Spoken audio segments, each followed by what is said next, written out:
Mari kita bersatu di dalam doa. Ya Tuhan Allah Bapa kami yang bertahta di dalam kerajaan sorga, kami mengucap syukur atas kehadiran-Mu di dalam hidup kami, sehingga Engkau masih memperkenankan kami untuk melakukan kegiatan kami, terkhusus dalam peribadahan kami untuk memuji dan memuliakan nama-Mu, meskipun di rumah kami masing-masing ya Bapa. Firman-Mu yang akan menyapa kami pada minggu hari ini, itulah yang menjadi kekuatan bagi hidup kami di dalam menjalani setiap aktivitas kami. Di dalam Kristus Yesus kami telah berdoa dan mengucap syukur. Amin. Salam, selamat hari Minggu. Firman Tuhan di Minggu Judika pada minggu hari ini diambil dari 2 Petrus pasal yang pertama ayat 1 sampai dengan ayat 9. Demikian firman Tuhan. Dari Simon Petrus, hamba dan rasul Yesus Kristus, kepada mereka yang bersama-sama dengan kami memperoleh iman oleh karena keadilan Allah dan juru selamat kita Yesus Kristus. Kasih karunia dan damai sejahtera melimpahi kamu oleh pengenalan akan Allah dan akan Yesus Tuhan kita. Karena kuasa ilahinya telah menganugerahkan kepada kita segala sesuatu yang berguna untuk hidup yang saleh oleh pengenalan kita akan Dia yang telah memanggil kita oleh kuasanya yang mulia dan ajaib. Dengan jalan itu Ia telah menganugerahkan kepada kita janji-janji yang berharga dan yang sangat besar, supaya olehnya kamu boleh mengambil bagian dalam kodrat ilahi dan luput dari hawa nafsu duniawi yang membinasakan dunia. Justru karena itu kamu harus dengan sungguh-sungguh berusaha untuk menambahkan kepada imanmu kebajikan, dan kepada kebajikan pengetahuan, dan kepada pengetahuan penguasaan diri, dan kepada penguasaan diri ketekunan, dan kepada ketekunan kesalehan, dan kepada kesalehan kasih akan saudara-saudara, dan kepada kasih akan saudara-saudara kasih akan semua orang. Sebab apabila semuanya itu ada padamu dengan berlimpah-limpah, kamu akan dibuatnya menjadi giat dan berhasil dalam pengenalanmu akan Kristus Yesus Tuhan kita. Tetapi barang siapa tidak memiliki semuanya itu, ia menjadi buta dan picik karena ia lupa bahwa dosa-dosanya yang dahulu telah dihapuskan. Amin. Kita bernyanyi, firman-Mu menjadi terang.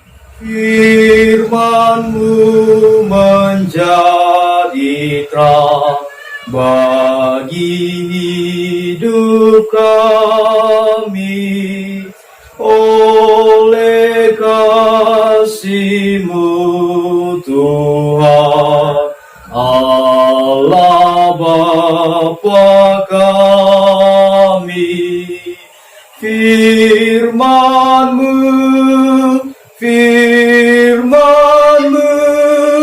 berikan pada kami agar menjadi berkat bagi hidup kami. Salam, selamat hari Minggu. Bapak Ibu yang dikasihi Tuhan dimanapun berada, firman Tuhan pada minggu Judika ini adalah surat Petrus yang dituliskan olehnya, yang adalah Rasul Yesus Kristus, kepada jemaat Kristen yang ada pada saat itu. Nah Bapak Ibu yang dikasihi Tuhan, tujuan daripada surat ini dituliskan oleh Rasul Petrus adalah untuk melawan bagaimana mereka mampu untuk menghadapi ajaran palsu yang semakin menyebar pada zaman itu. Nah, ajaran palsu ini diajarkan oleh guru-guru palsu yang berusaha untuk menyesatkan iman percaya orang Kristen pada saat itu. Sehingga apa Bapak Ibu yang dikasih Tuhan?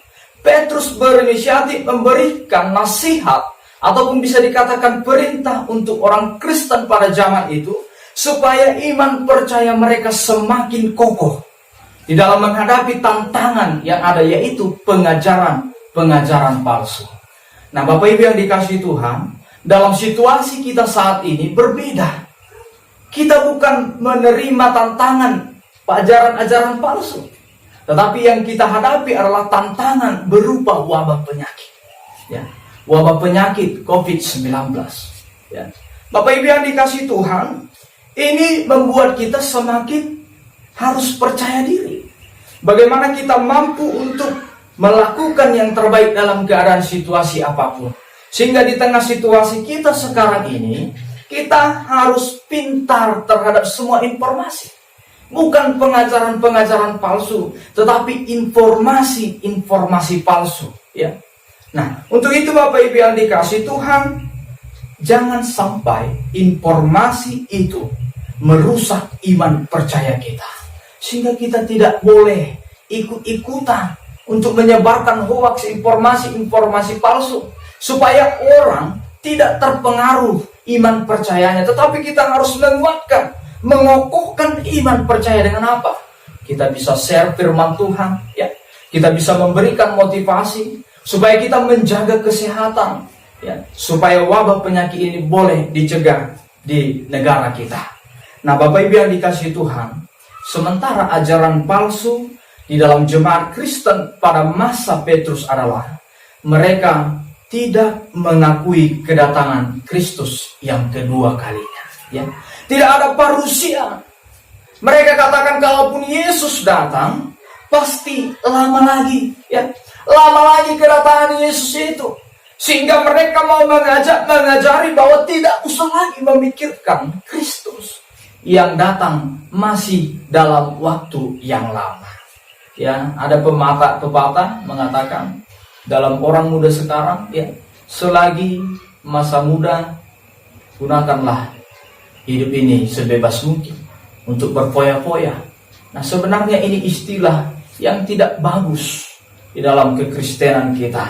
Karena apa? Selagi kita masih muda, pergunakanlah waktu untuk melayani Tuhan. Nah, Bapak Ibu yang dikasihi Tuhan, di dalam Kristus Yesus Tuhan, kita mulai firman Tuhan dalam ayat 1-2. Ini adalah salam dari Rasul Petrus. Di dalam salam pembukanya dia mengatakan bahwa iman itu sangat berharga. Gift, ya. Pemberian Allah yang sangat luar biasa. Meskipun diberikan secara cuma-cuma, tetapi harganya sangatlah berharga. Nah, Bapak Ibu yang dikasihi Tuhan, karena iman itu bukan perbuatan manusia, tetapi perbuatan Allah.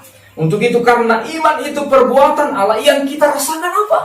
Sukacita, damai sejahtera. Ya, itu yang kita rasakan. Karena iman itu diberikan sebagai hadiah bagi kita.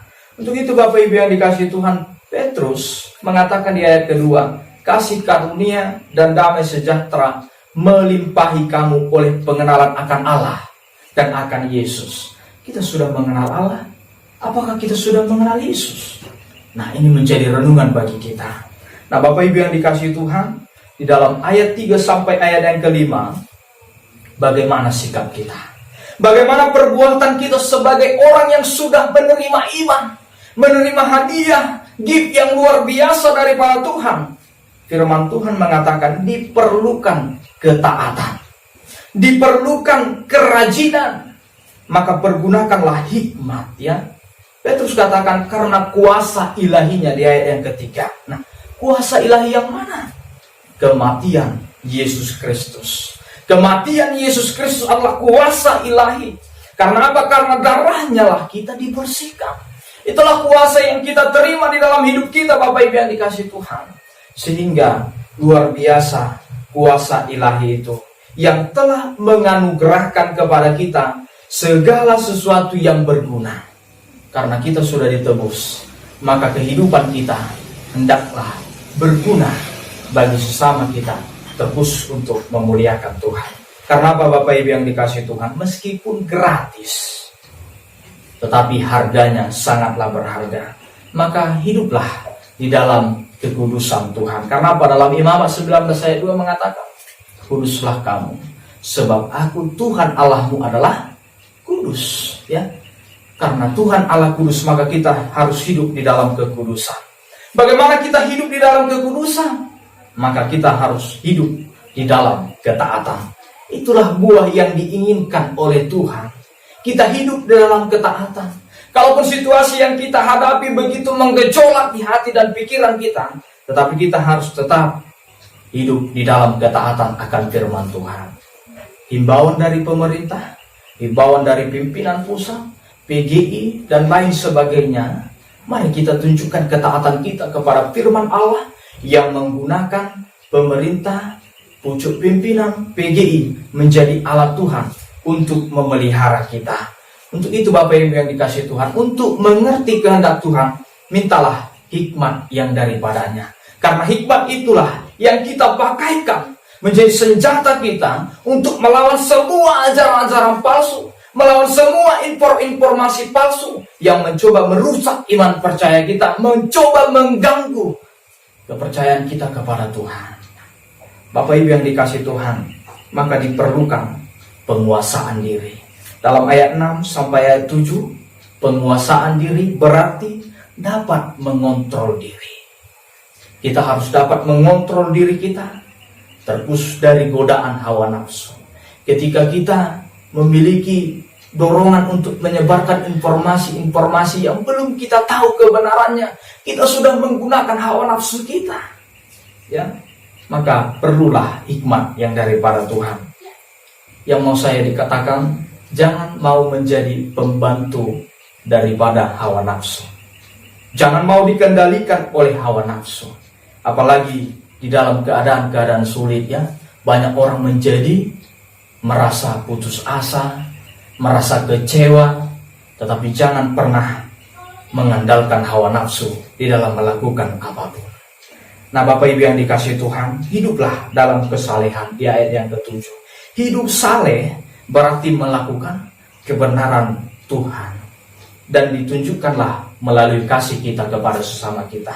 Firman Tuhan dalam 1 Yohanes pasal 4 ayat 20, demikian dikatakan, jikalau seorang berkata, aku mengasihi Allah, dan ia membenci saudaranya, maka ia adalah pendusta. Karena barang siapa tidak mengasihi saudaranya yang dilihatnya, tidak mungkin mengasihi Allah yang tidak dilihatnya.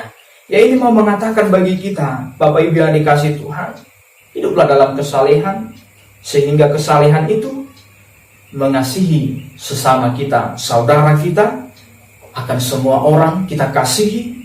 Itulah yang diinginkan. Kita tidak mungkin mengatakan mengasihi Allah, tetapi kita tidak mengasihi sesama kita. Nah, Bapak Ibu yang dikasihi Tuhan, di ayat yang terakhir, ayat 8 sampai ayat yang 9, ini menegaskan kepada kita, jika kehidupan kita sudah rajin, ya, kita sudah hidup taat, kita sudah hidup di dalam kekudusan Allah, maka kita akan diberikan berkat yang berlimpah-limpah.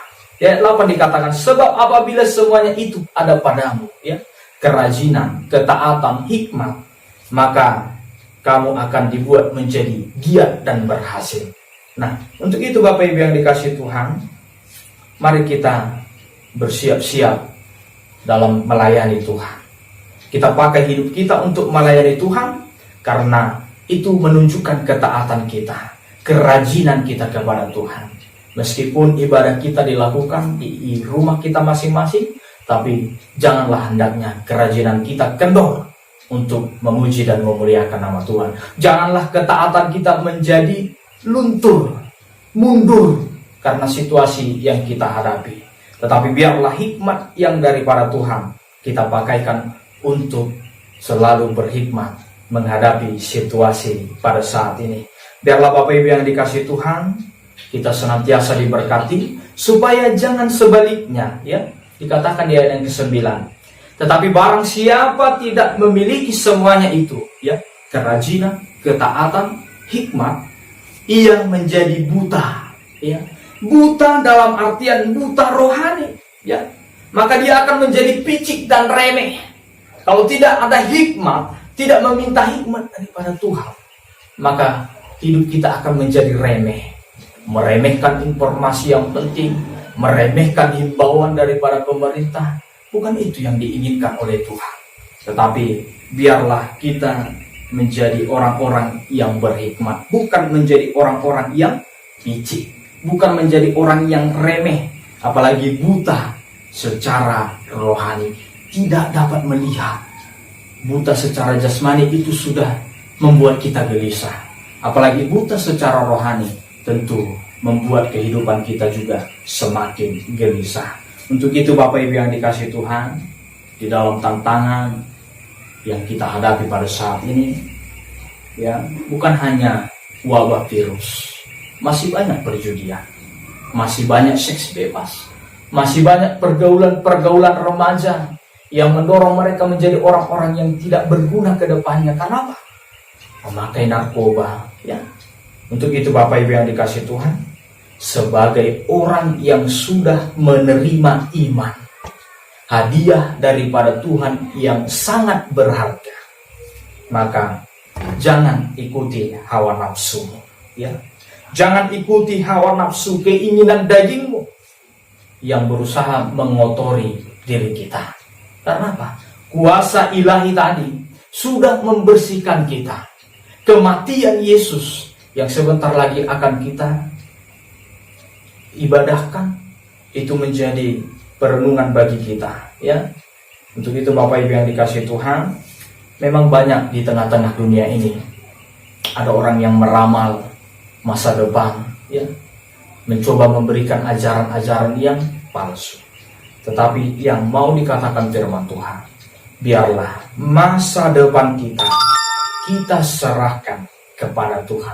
Biar Tuhan yang mengendalikan iman percaya kita, sehingga kita tetap percaya dan beriman dan mempertahankan iman yang sangat berharga.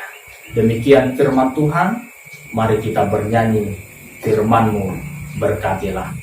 Firman-Mu berkatilah,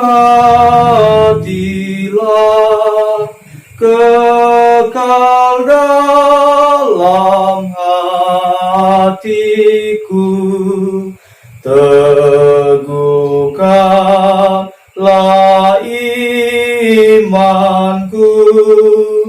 Yesus juru selamatku, yang menerima firman-Mu, diselamatkan oleh-Mu. Doa dan pujianku terimalah ya Tuhanku. Mari kita berdoa. Puji dan syukur ya Tuhan Allah Bapa kami, Kau masih memberikan kepada kami kesempatan untuk memuji dan memuliakan nama-Mu di dalam situasi yang kami hadapi pada saat ini. Bahwa dalam surga firman-Mu yang sudah kami dengarkan, biarlah berakar, bertumbuh, dan berbuah di dalam hidup kami. Sehingga kami tidak hanya menjadi pendengar akan firman Tuhan, tetapi kami ikut menjadi pelaku di dalam memberitakan firman-Mu. Berkat setiap jemaat Tuhan yang melakukan ibadah di rumah mereka masing-masing, biarlah kiranya Bapa di surga kerajinan mereka tidak kendor, ketaatan mereka dan tetap hidup di dalam kekudusan Tuhan. Sehingga di dalam situasi apapun yang kami hadapi, kami tetap memiliki iman percaya yang kuat dan kokoh, sehingga kami pakaikan hikmat yang daripada Tuhan untuk memuji dan memuliakan nama-Mu. Biarlah Bapa di sorga, apa yang kami hadapi pada saat ini, bangsa kami dan juga negara-negara asing, biarlah Bapa di sorga itu menjadi pengalaman bagi kami untuk tetap merenungkan pemeliharaan Tuhan di dalam hidup kami. Kami percaya himbauan pemerintah, PGI, dan juga pucuk pimpinan yang sudah menghimbau kepada kami, biarlah itu menjadi petunjuk daripada Tuhan untuk memelihara setiap umat percaya di muka bumi ini. Di dalam Kristus Yesus, kami telah berdoa dan mengucap syukur. Amin.